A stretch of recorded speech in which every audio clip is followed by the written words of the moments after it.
of modern fatwas that drive all of these hungry, sexually hungry people to committing such acts is the fatwa of Jihad 6. Now you may wonder, what on earth, what the fatwa is Jihad 6?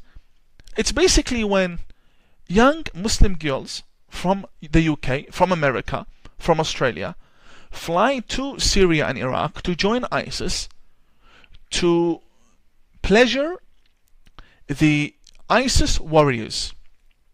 Because women are weaker than men in the battlefield of ISIS. So in order for them to support these mujahideen, the jihadists, they can just offer their bodies.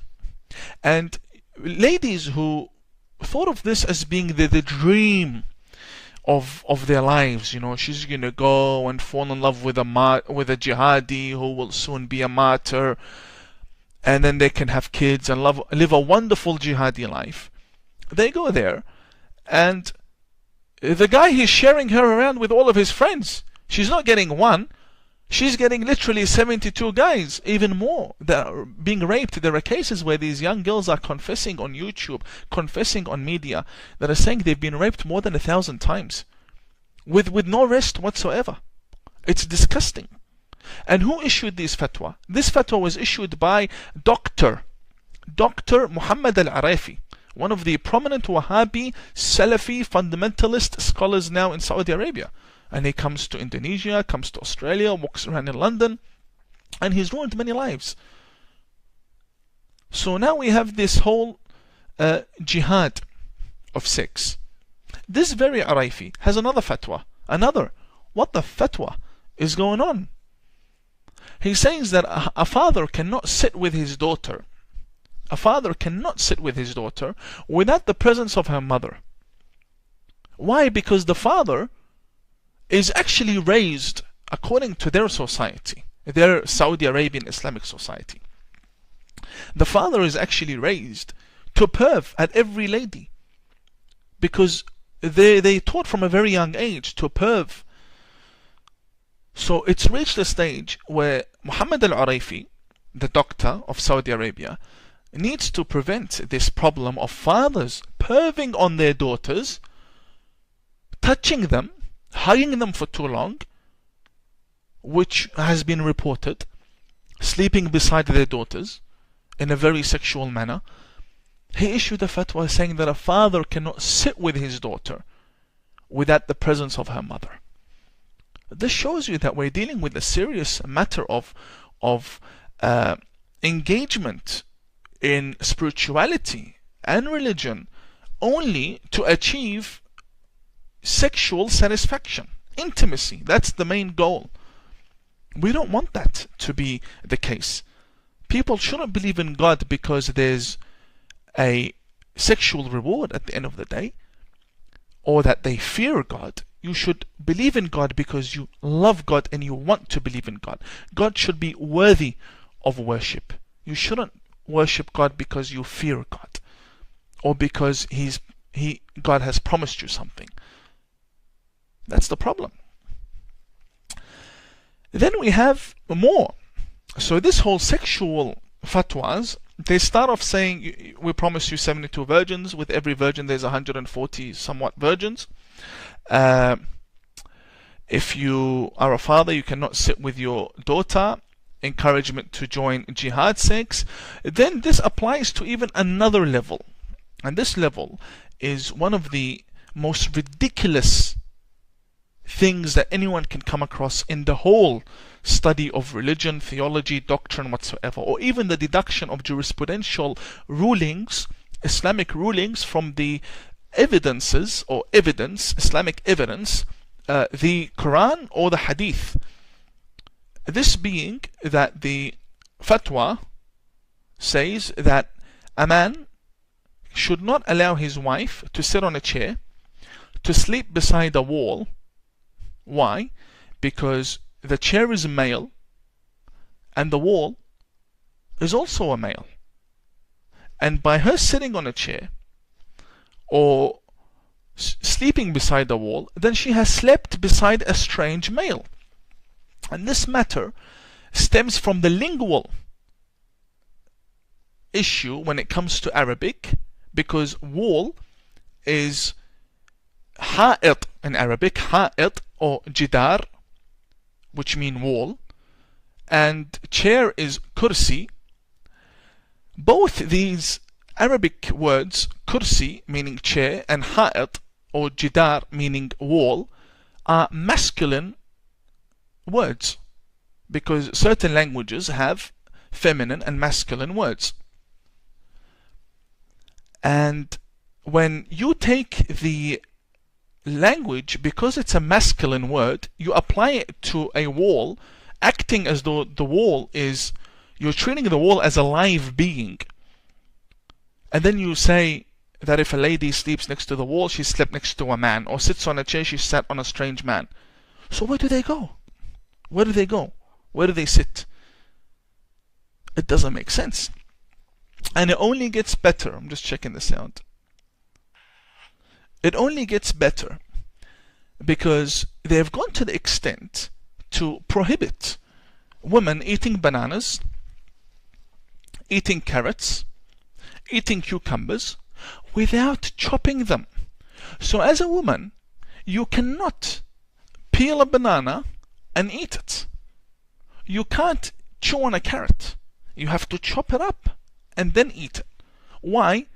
Because of the sick-mindedness of the Muslim society in Saudi Arabia, or in any Islamic government that these Muslim nation follow their muftis in.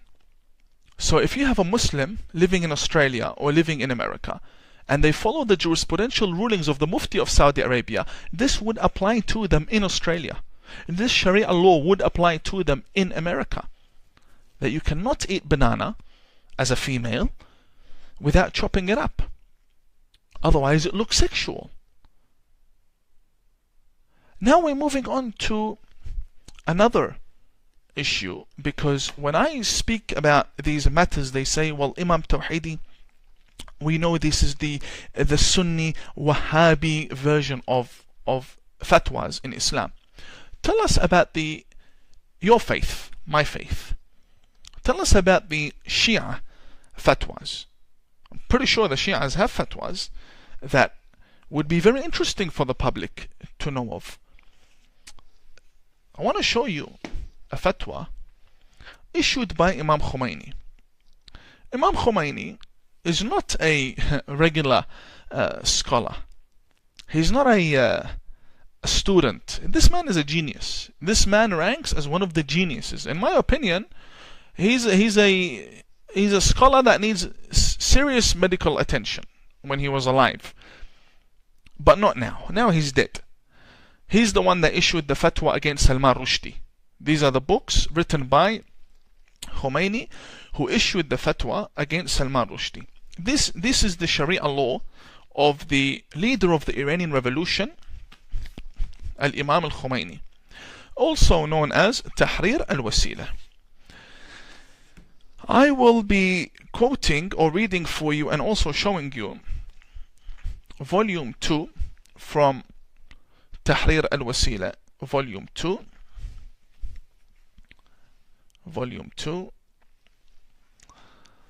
if I may just, yep, volume 2 from Tahrir al-Wasila. That's the name of the book, Tahrir al-Wasila. And I know many Muslims will say, well, he's not the only one that has this fatwa. Many Muslims will say there are other scholars that have this fatwa. To me, it doesn't matter who has this fatwa, be it Khomeini or anyone else. I deal with status. This man ranks the number one. This man represents Shia Islam. This man, whenever Shia Islam is brought up, his name is the first to be mentioned amongst every other scholar. We deal with the giants so that we can have a better outcome and a better result. This is the license of the print, printed by مؤسسة تنظيم ونشر تراث الإمام الخميني, printed by the Association to Print and Spread the teachings of Imam Khomeini, book Tahrir al-Wasila, volume 2, as you can see, volume 2, and we're coming to page 255. 255, as I've marked in yellow for you. 255, Sharia law number 12. What does this man say when it comes to women? What does he have to say? This is the highest ranking scholar in Shia Islam. Issue number 12, he says, لا يجوز وطء الزوجة قبل إكمال 9 سنين. He says it's not permissible to engage in sexual intercourse, in sexual penetration with the wife before 9 years of age. So immediately after 9 years or at 9 years, according to him, you can. You can. But this is not surprising. We all know this. Then he says, whether it be permanent marriage or temporary marriage. Then he says, وَأَمَّا سَائِرِ الْإِسْتِمْتَاعَاتِ. As for other sexual pleasures. What do you mean, other sexual pleasures? He explains, كَاللَّمْسِ بِشَهْوَةٍ. Touching her sexually. So you touch the private parts of the young girl who is younger than 9 years old, and hugging her sexually. وَالتَّفْخِيذ. Thighing her. So stripping the underage 2-year-old, 3-year-old, 4-year-old, 5-year-old, 6-year-old, 7-year-old, 8-year-old, under 9 years old, stripping her, laying her on her back against her will, folding her thighs together and penetrating her thighs, thighing her. He says it's not permissible to have sex with a lady younger than 9. However, as for other pleasures, touching, hugging sexually and thighing her, فَلَا بَأْسَ بِهَا. There's no problem in that. He says, there's no problem in that. فَلَا بَأْسَ بِهَا. There's no problem. Then he says, حَتَّى فِي الرَّضِيعَةِ. I want to pull my hair out when I hear this guy talk. حَتَّى فِي الرَّضِيعَةِ. Even the little baby, the newborn baby. Newborn. I'm not joking. Here. Number 12. Number 12 here. The one that's highlighted. I don't know if you can see. Take this and you can translate it. Some of you viewers know Arabic. And over here on top he says, the first line on top, here he says, even the newborn child. Even the newborn child. You fold her legs and you penetrate her thighs. Then he says over here, but it keeps getting better and better.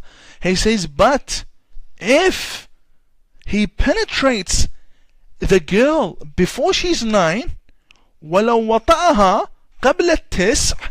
If he penetrates her before the age of 9 and didn't take her virginity, so barely penetrated her, لم يترتب عليه شيء غير الإثم. Nothing will happen to this man other than that he has sinned. He sinned between himself and between God. So there's no fine, there's no imprisonment, there's no accountability, there's no punishment, there's nothing. The man has sinned. For what? For molesting a child. That's all it is. You sinned between you and God. That's it, finished. Nobody gets involved. Then he says, and if he penetrates the young baby, suckling baby, to the extent that جعل, to the extent, I'm translating as I'm going because this is disgusting.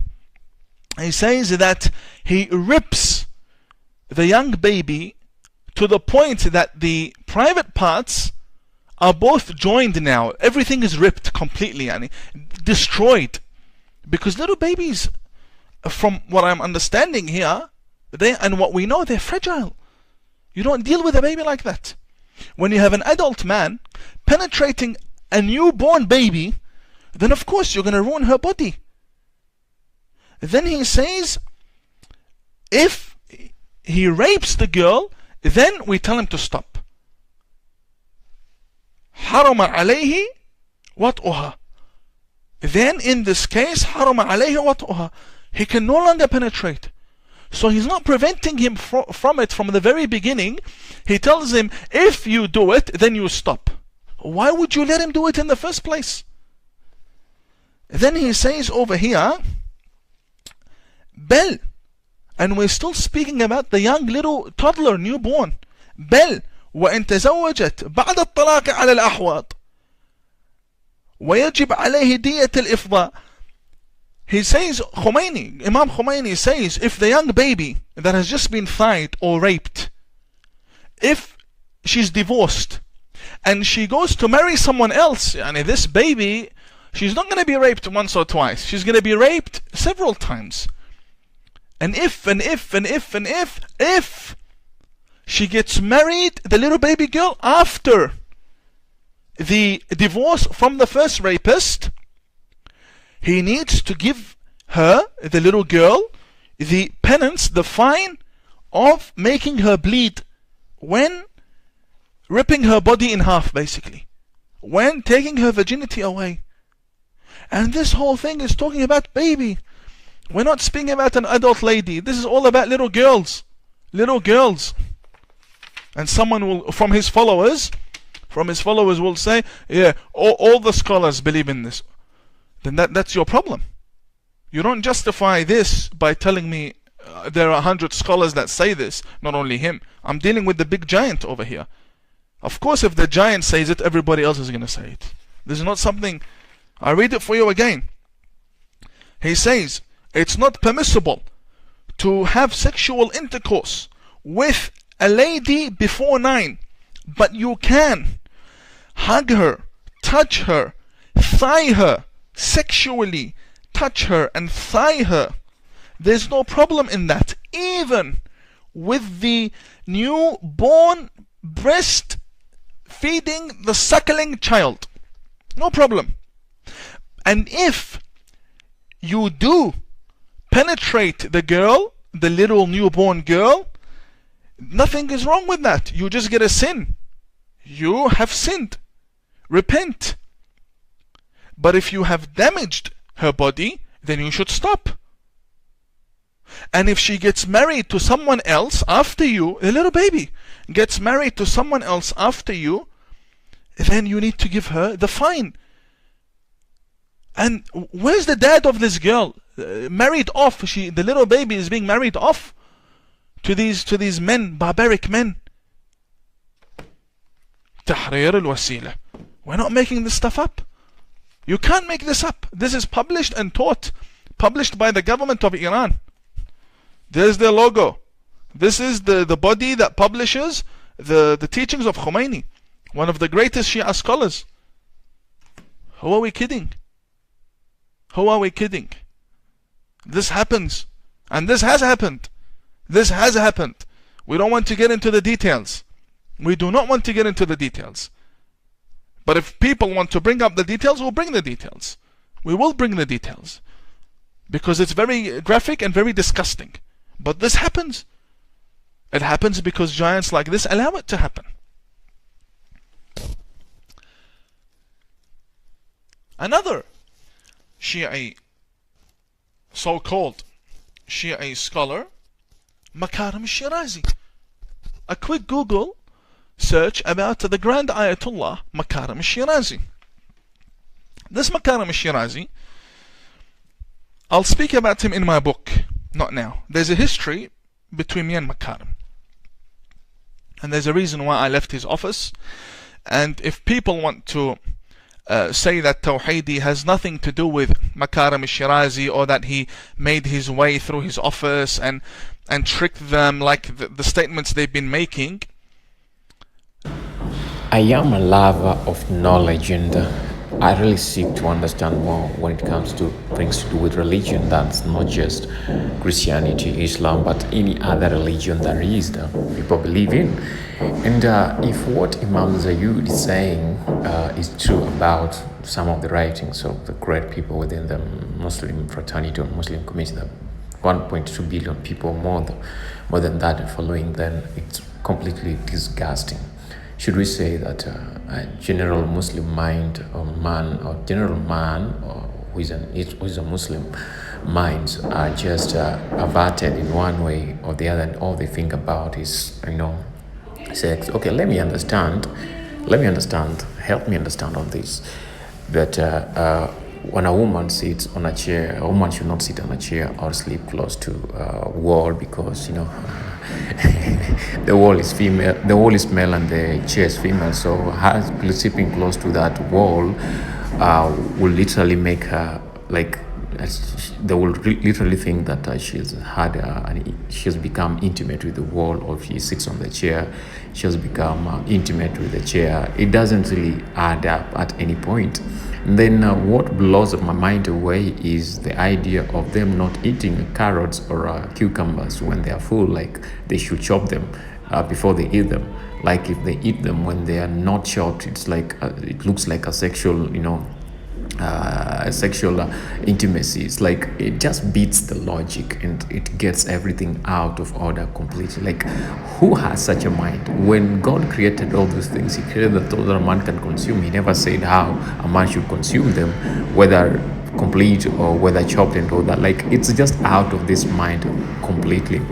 And then what hurts more is this issue of a man having being intimate with someone who is above 9 years, and there will be penetration with that. But for those who are below those years, 9 years, there can be other sexual activities apart from penetrations. Like, are these people human beings? Like, whoever came up with this idea, is he a human? Is he a father? Like, how dare do that?